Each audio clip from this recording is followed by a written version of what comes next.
যদিও মোহামেডান পরিষ্কার 2 পয়েন্টের ব্যবধানে পিছিয়ে ছিল, তবুও হেড টু হেড এগিয়ে থাকায় আবাহনীর বিপক্ষে ম্যাচটি ছিল অলিখিত ফাইনাল। আর সেই ফাইনাল হেরে গিয়ে নিজের মেজাজ ঠিক রাখতে পারেননি অভিজ্ঞ ক্রিকেটার মাহমুদুল্লাহ রিয়াদ। ম্যাচ শেষে দর্শকদের প্রতিক্রিয়ার জবাব দিতে গ্যালারিতে উঠে গিয়েছিলেন তিনি। 1.5 দশকেরও বেশি সময় হতে চলেছে ঢাকা প্রিমিয়ার লিগে শিরোপা জিততে পারেনি মোহামেডান। এই সময়ের মাঝে এই আসর পায় লিস্ট এ ক্রিকেটের মর্যাদা।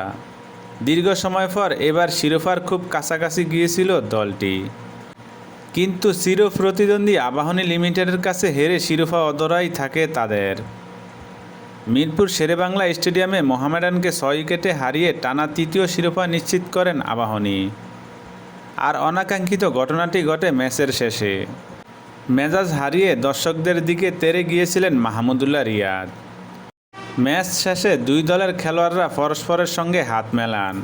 এরপর মাহমুদুল্লাহ রিয়াদ যখন ড্রেসিং রুমের দিকে ফিরছিলেন, জানা গেছে তখন মোহামেডান ড্রেসিং রুমের উপরে থাকা গ্র্যান্ড স্ট্যান্ড গ্যালারি থেকে কেউ একজন তাকে কিছু বলছেন।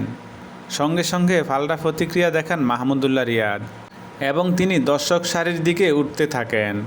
তখন সেখানে উত্তেজনা ছড়িয়ে পড়ে।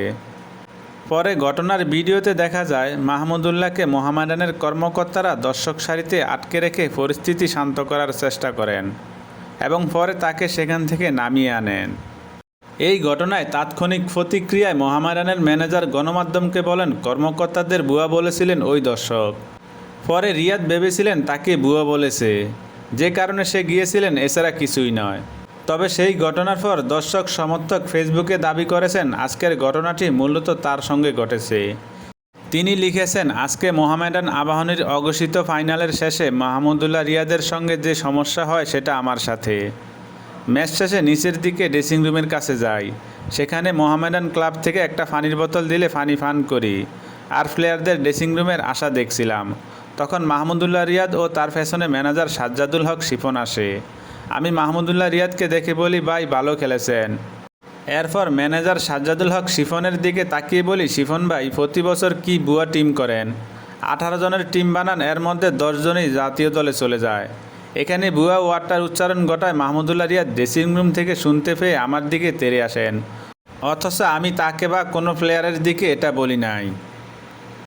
আমি যখন এটা বলছিলাম তখন ম্যানেজার শিফন হাসতেছিলেন, কিন্তু এর হাসার মধ্যেই মাহমুদুল্লাহ রিয়াদ ড্রেসিং রুম থেকে বের হয়ে আমার দিকে তেড়ে আসে, যোগ করেন এই ফেসবুক ব্যবহারকারী।